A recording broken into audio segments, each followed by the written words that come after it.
What happens when the mastermind behind a podcast that's broken down the sharpest business strategies out there becomes the focus of his own analysis? Hey everyone, Peter Murphy Lewis here. I'm founder of Strategic Pete. And today, ladies and gentlemen, I have the distinct pleasure of taking over Sales Pop mics for a very special mission and special person. You've heard his voice guiding brilliant conversations on sales, leadership, and innovation. You know him as the visionary behind Pipeline CRM, the platform that's redefining how companies build lasting relationships. But today, we're going to explore the strategy behind the strategist. There are no predictable questions here, no set script that I'm going to follow 100%. We're going to follow him, just strategist to strategist, trying to uncover the insights that truly drive his sustainable growth. So if you've ever wondered how a global visionary is created, how a vision is forged, let's talk about it. Get ready, because today the spotlight is in the heart and the mind behind this podcast. Let's give a warm welcome to his own, very own episode, the one and only John Golden. John, welcome to your own program. Yes, listen, thank you very much, Peter. That was quite the introduction. I hope I can live up to it now. Yeah, we're gonna have fun. I was just watching the interview that you did with me back in February, and it was fun. I remember telling you that you were one of the highest energy people I've ever met in my life. So let's run. All right. All right. I want to dive into some real salesperson experience. So I'll top it off like this. Salespeople are the lifeblood of every business. But what's one trait you've seen in top performers that most people overlook? I tell you, Peter, it's very simple. Is they pay attention to the fundamentals. They always prepare. And that is something that I've seen. I'll give you a good example, right? Kobe Bryant in basketball. Apparently, he was the guy who was always first to training, like 5 a.m. in the morning, something insane like that. And he's practicing on his own. And you would think, right? You think he's practicing all these fancy trick shots. He was practicing his high school drills because he knew the importance of the foundation. And I think that's what undoes a lot of salespeople when they get older and they get more senior and more experienced, is they start to forget some of the fundamentals.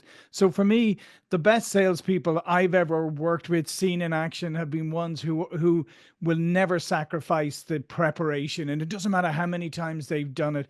They'll set aside time, they'll go through everything, they'll make sure that when they go into that sales call, they are 150% prepared. What is one of those fundamentals that you see senior salespeople missing the mark on? Yeah, like I said, it's actually you'd be surprised, it's actually setting aside the prep time.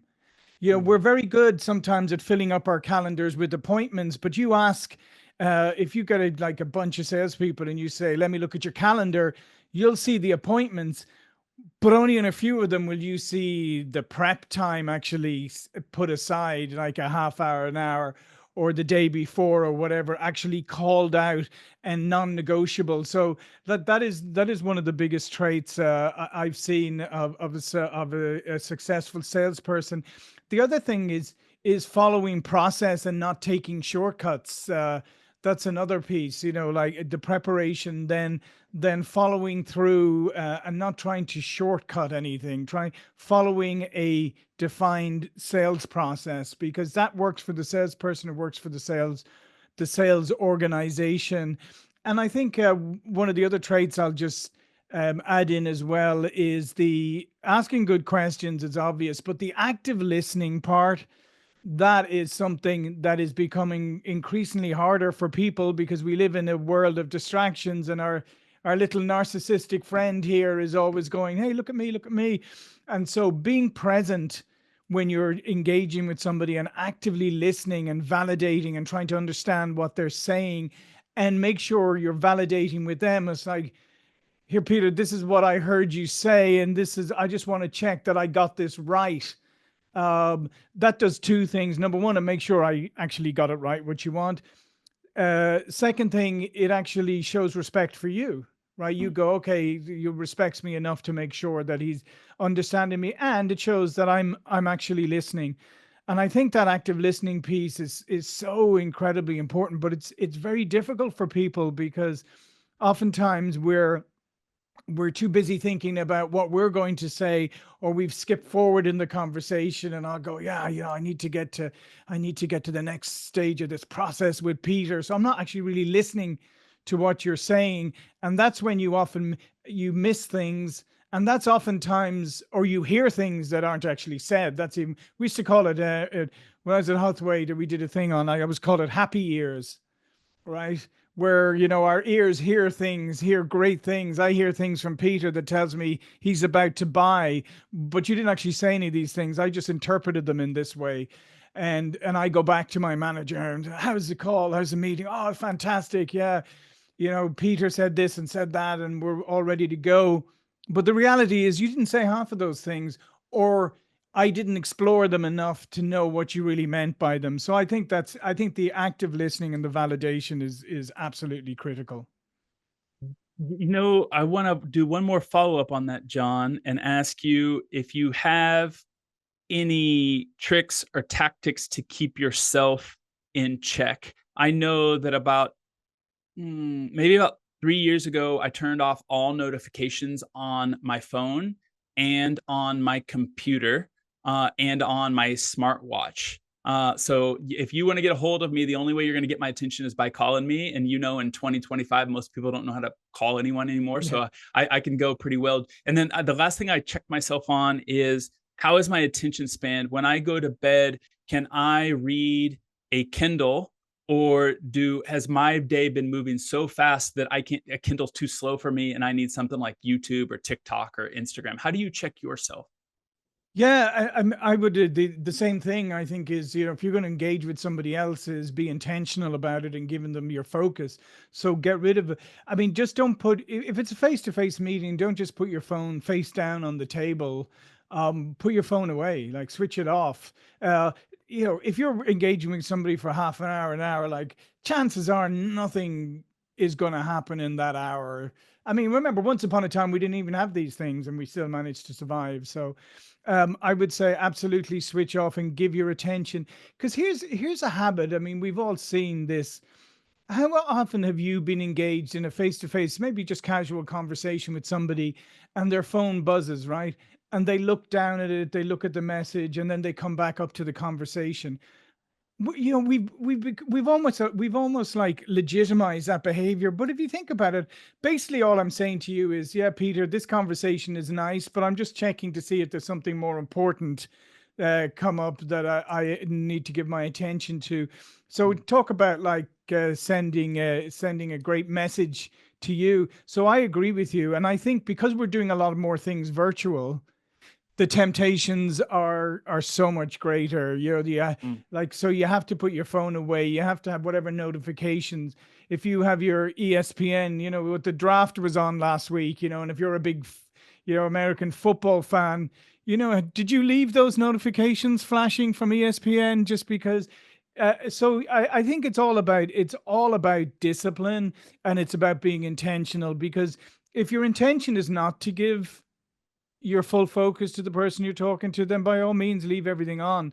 But don't be Mm. surprised when maybe the conversation doesn't go great for you. John, I want to transition into your work in content. I don't know if this is accurate, but based on my research, you've done close to 1,500 episodes of podcasts. Uh, Yeah. why did you start a podcast? Yeah, I think we're coming up on 1600 soon, actually. It was kind of interesting, Peter. Originally, back in around 2017, 2018, we were migrating a blog from one platform to another. And at the time, we sort of took a step back and said, oh, content, a product blog and stuff. Yeah, it's important, but does the world need another one, really? And he thought, well, we've always been big, and the founder of Pipeline, Nicholas Kimla, also, we've always been big believers in education and giving back and elevating salespeople, and really, trying to help to communicate like how important the role of salespeople is. And so it decided to do this multimedia magazine, and as part of it started to go, okay, where's the best content come from? The best content comes from other people. It comes from interesting people, experts, people with points of view. So rather than create stuff myself or ourselves, is we started going out and looking for interesting people. And we started very exclusively on sales, but now we've done sales, management, leadership, marketing. We even got into mental health and things, which is which actually is all very related, because if you think about it, in sales is the one job where you hear no more than anything else, right? There's no Hmm. other job that where 9 times out of 10 you're going to hear no from somebody. You're going to have a negative reaction. So you can imagine how that plays on people's psyche. And then it just grew from there, and I just realized that it's kind of a threefold thing. Number one, you produce very useful content to share with other people that people appreciate. You get to hear from people with great perspectives. I look at myself as a learning it's a learning experience for me. So I look at myself as I don't call myself an expert. I call myself like a seeker of wisdom. um, because generally speaking, that's what I'm doing. I'm talking to people who have great insights, like when you came on the show, and learning from you, and then helping to parlay that into our audience. And people, I think, really and this is where I think sometimes the whole concept of it has gotten lost on some people. Like, a lot of times I'll hear people go, well, how do you turn it into leads? How do you turn it into a lead generation machine? And I say, well, I do, because I don't focus on it. I don't focus on that. I don't use it as that. And almost that happens naturally because you don't do it. And you establish great relationships with people. You end up with your brand being propagated out by the guests that you meet. And then just there's so many other great byproducts of it. It's like I have this huge network now of people that sometimes when we do in-person events or we do webinars, I can pretty much call on an expert in any area I want. And generally speaking, they'll say, oh, yeah, I was on your podcast. Yeah, yeah, I'll do that webinar. I'd love to do that. Or we're doing a breakfast event in your town. Would you like to come and be on a panel for it? Yeah, yeah, no, absolutely. So it builds this community. So it's kind of grown into its own thing, if you like, over the time. But I'd love to say there was, being a strategist, I'd love to say there was this brilliant strategy behind it, but a lot of it was organic. Mm. In based around the amount of content you do, I'm interested kind of in your approach. So I want to ask, like, I guess I think about it this way, like, educating your audience isn't about dropping knowledge. I don't think that that's what you try to do. It's about making sure that they take action. I remember in our first chat, you said we get in and out and give me something actionable. So, in a Yeah. world where information is endless and you want to make sure that your listeners, that your sales mentees take action, how do you make sure that happens? Yeah. So, I mean, I think that's where I'd like to think that, my skill set has grown over the years, is being able to hone in and ask those kind of questions that elicit, rather than having philosophical conversations, which I'm not averse to doing, to be honest. And I would sit down with anybody and have long philosophical conversations. But when it comes to the podcast, I try to focus in on, okay, this is the subject you're talking about. Okay, how do you action that? Right. Mm. So, Rod, because I think you're right. I mean, people get I think people get tired of the philosophical or the theoretical discussions, and they want to know. So it's kind of like what you just did at the beginning of the podcast, Peter, which is a great example of, you said, yeah, that's all great, John, about now give me details on what you mean by that. And I think that's your job as an interviewer, is to get down and extract out those actionable items. And nowadays, I do tell people beforehand, or when people say, how can I bring the most value to the podcast? I say, have a couple of action points in there, because at the end of the day, even if it's only one and it's a good one, I mean, if you get one actionable insight out of a 20-25 minute podcast, that's fantastic. Mm. In It's interesting that you guys move, from like a content blog, and then this podcast blew up. So I think I want to talk about kind of the elephant in the room. As a fractional chief marketing officer myself, I often go in, and the one thing that all new clients complain about is their CRM. They blame all of their sales problems on their CRM, but Pipeline CRM is not just another piece of software. There's a philosophy behind it. So what are the core beliefs that got you to where you are and also made the podcast part of the pillars of your growth? Yeah, I agree with you. So I've worked at other companies, and we all use technology, and most technologies, to be perfectly honest, are built. They're either built by a technologist or they're built by an entrepreneur who had an idea and then actuated it, using technology. What we did, and this particular, the founder Nicholas Kimley, needs the credit for this, is starting with the concept of salespeople are critical, are absolutely critical. They're critical to society. They're not just business, critical to society. When people, salespeople are the conduits for trade. When people are, and it's pretty relevant right now, seeing as we're in the middle of trade wars, right? When people feel like they're getting good deals and they're trading fairly together, the world's a better place, and everybody, there's a certain harmony in that. It's good for society. However, over time, we have relegated salespeople and we pushed them down. We've portrayed them horribly in popular culture. It's everybody people don't even want to call themselves salespeople or go, oh, oh, I could never be in sales, because there's so many negative attributes. So what we wanted to do is, number one, is to restore the confidence and to really elevate sales. And second off, looking at CRM systems of the past, they had been built from a command and control perspective. So they were all built from, what does executive management need? And okay, let's build a system. And then the afterthought was, okay, well, where are they going to get all this information and data from? Well, they're going to get it from the salespeople. So now, hey, Mr. Salesperson, Mrs. Salesperson, Miss Salesperson, whatever, you are now a data entry person, and you're going to have to put in all this data. And there was no thought about what value is this giving to the salesperson. And it really wasn't. And that's what all the legacy CRM systems, it was really not giving any value to them at all. So yet again, we are imposing something on a salesperson. We're already pushing them down. We're already like not treating them with the respect they deserve. Now we're overloading them with, technology that's not serving them. And their management is getting annoyed because it's not giving the management what they were promised, right? I mean, back in the day, when I used other CRM systems, I remember if I had $1 for every time I said to a salesperson said to me, yeah, but do you want me to put data into the CRM or do you want me to sell? And I'd be like, well, I'd ideally like you to do both. He'd say, well, I can't do both because.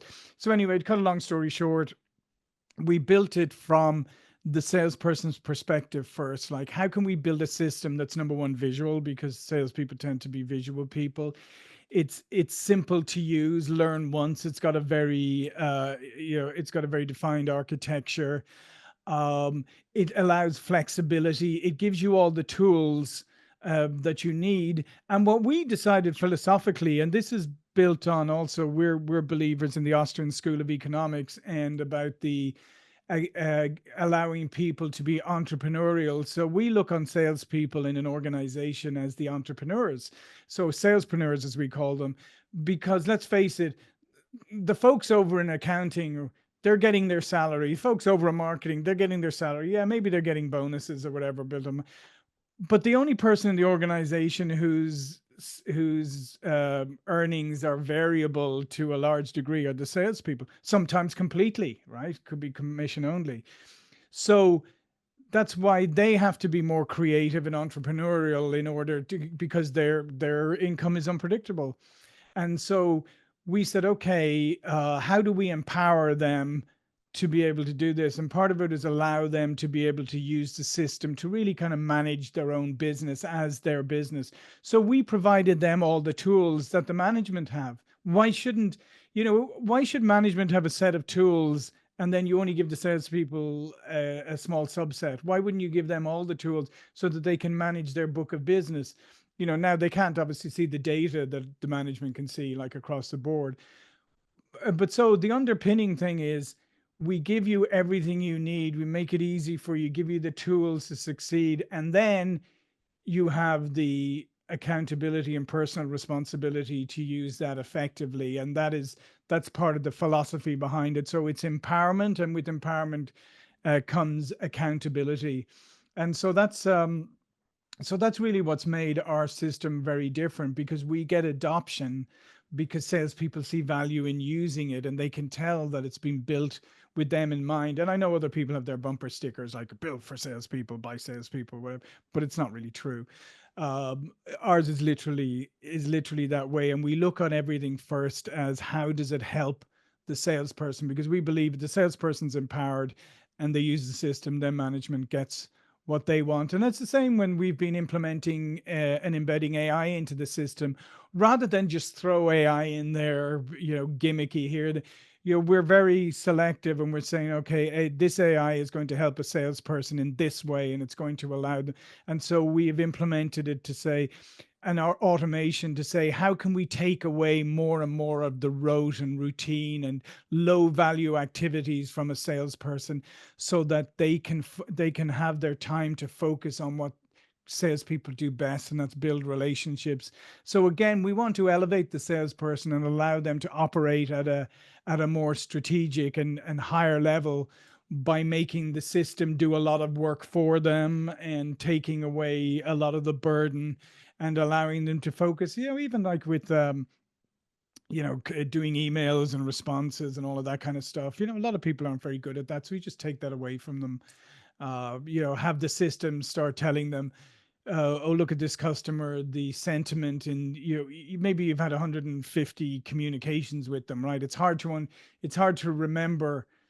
But if with the AI can tell you the recent ones, or the sentiment overall, saying the sentiment's changing. Look, it was very positive. It's turning a little negative. Maybe you want to pay attention. These are really valuable assets, because then I can contact you, Peter, and then I can do the relationship building part, and I can be informed. So that's really where the difference has been. It's been taking that salesperson first approach, and it has been all about elevating the salesperson and making them more effective, and allowing them to do what salespeople want to do, which is build relationships and be creative and innovative. You mentioned the word simple, Mhm. and I kind of want to go into what are the mistakes that you see when companies start to implement a CRM. I'm guessing in your years you've seen a fair amount of people saying, I want to pull out this band-aid, I want to move something to something new. So I guess the thoughts are, CRMs often go wrong. What is one big mistake that companies do over and over again that you see? What's the simplest way to fix it? Yeah, and I think this goes not just for CRM, but I think for software in general. I think that companies get, I would say, maybe a little bit too excited and try to roll out too much of the system at once, right? I think, and this is particularly true of CRM, where you may already have a skeptical audience. I mean, that's the other part. You may be, if you're rolling out a marketing automation system, you may have marketing people who are saying, "Great, I can't wait for this. We've been dying for this." You don't really have salespeople who are saying, "Oh, wow, great, and a new CRM, fantastic," right? They generally are very skeptical. So the best thing to do is to roll it out in stages, but pick the parts that's going to bring the greatest value to the sales people out of the gate, and get those quick wins. So help them set themselves up, so they're getting the proper alerts, they're getting the proper insights. Like this, the sales process is embedded there. It's very easy. You put in steps, it's very easy to follow. So I would always say is do a phased approach, but really focus, rather than being, as a manager or as executive, rather than go like, "Oh, here's what I want immediately." it's maybe, put yourself in second place for a moment and say, let's roll out the stuff that's going to bring value to the salespeople. Let them get used to that for a little bit. Let's get their feedback. Let's also maybe train up a couple of power users among the sales team and have them as, your mentors or your evangelists. But take that approach, take it step by step, and focus on something that brings a quick win to the salespeople, because now you're on the road to real adoption and you'll get what you want. But for me, that's always been the mistake of implementing any software. It's like trying to roll out too much at once, and it doesn't matter how simple or intuitive the system is. Whenever you deploy a new piece of software, you always have to remember it's only one part of what's going on in the daily work practice of that person. It may be a big part of it, but they've still got all this other stuff going on. So it's not like they can take like the next month to say, okay, I'm just going to focus on learning this. You have to be realistic that they've got a lot of other distractions going on. So make it bite-sized. When you hang out with other sales experts, consultants, strategists, CRM implementers, what's one or two things that you love to geek out on, John? Where do you get in the weeds and you're like, oh, you just love it? Like you might go back to your hotel room and you keep thinking about the conversation.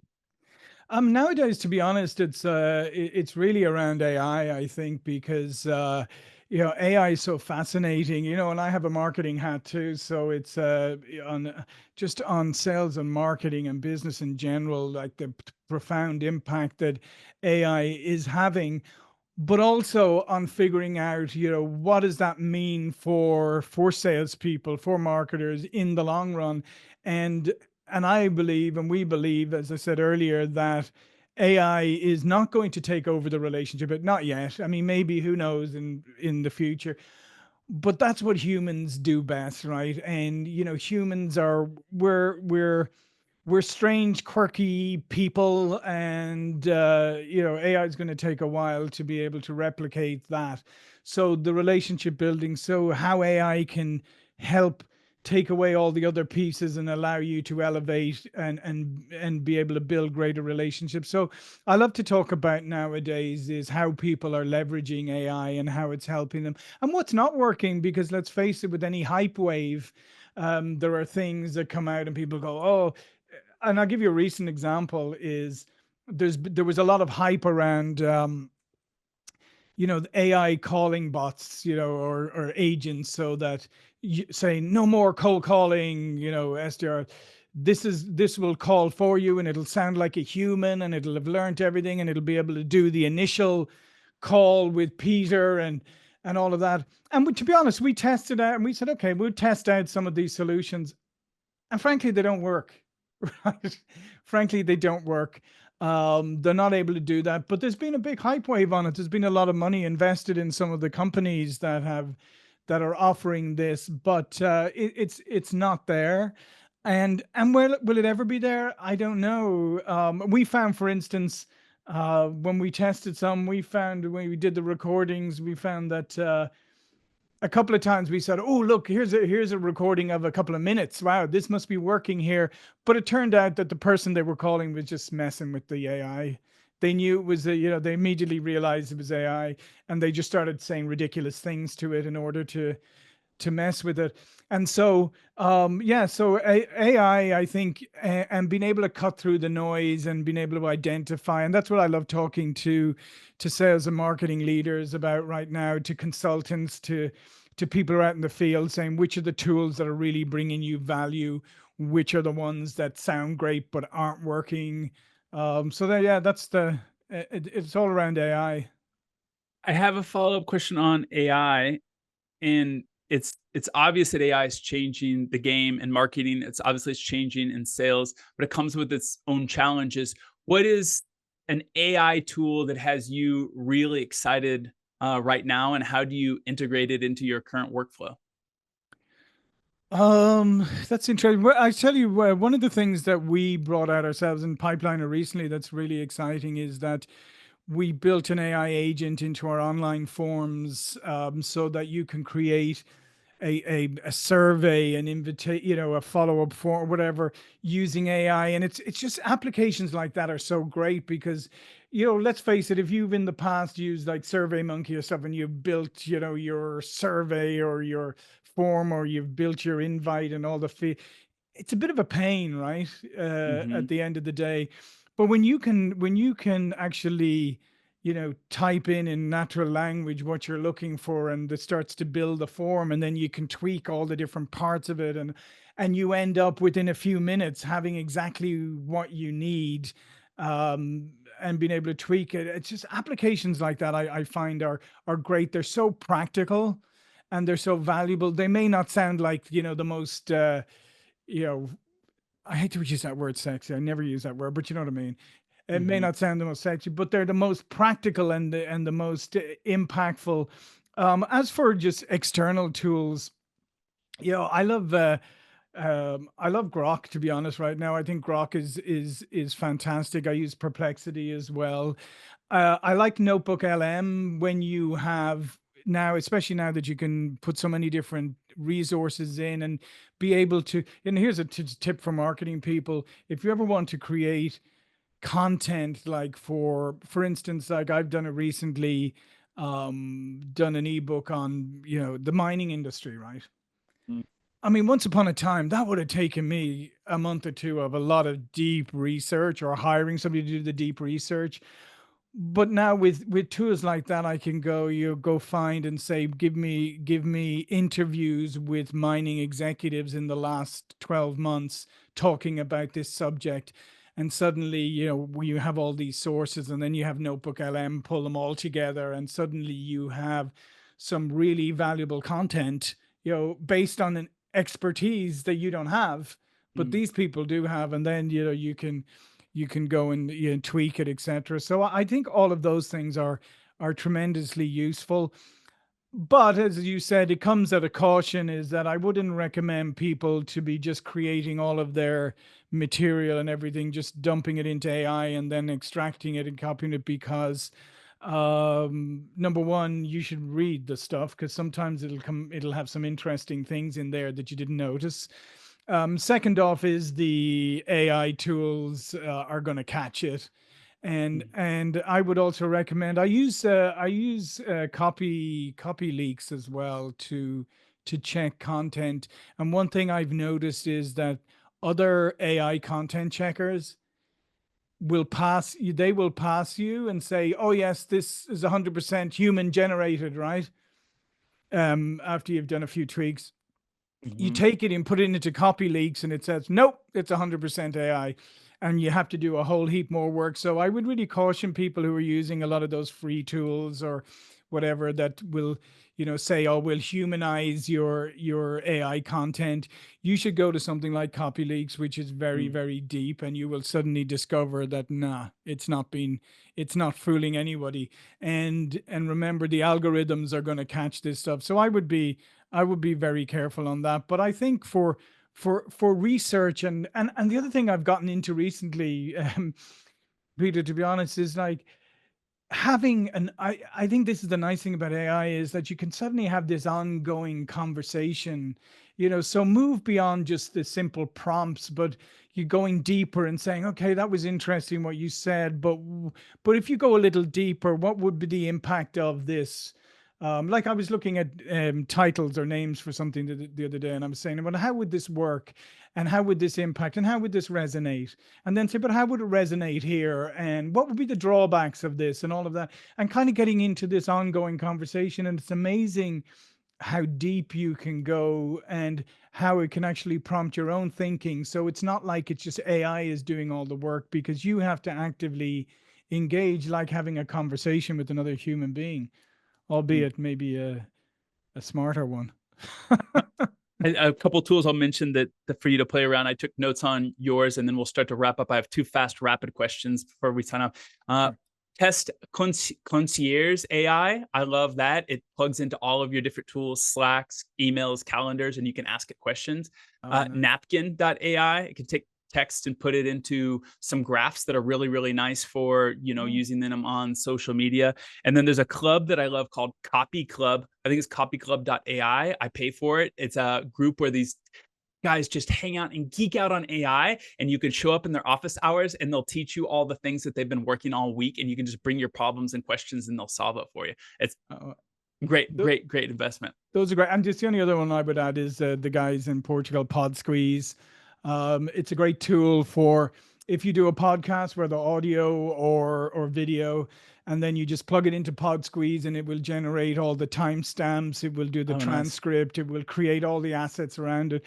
But even just the timestamps alone, I mean, it's such a time saver for YouTube and that. But Pod Squeeze, the two young guys out of Portugal developed it, and it's a tool that has saved us a bunch of time. Considering how many podcasts we do, it's been a game changer. I appreciate it. Well, John, we're at the top of the hour. I want to thank you for stepping in to be the guest on your own show, but also sharing your incredible wisdom. It's been a privilege. And to the incredible Sales Pop audience, keep those conversations coming, keep learning, reach out to John and tell him how much you appreciate it. I know that I've already had more than 1,500 views because of John. So he is contributing to this ecosystem of sales. Thank you. Until the next episode, this is Peter Murphy-Lewis, reminding you, stay strategic, stay human, and keep following John. John, thank you so much. Yeah, cheers. Thanks, Peter.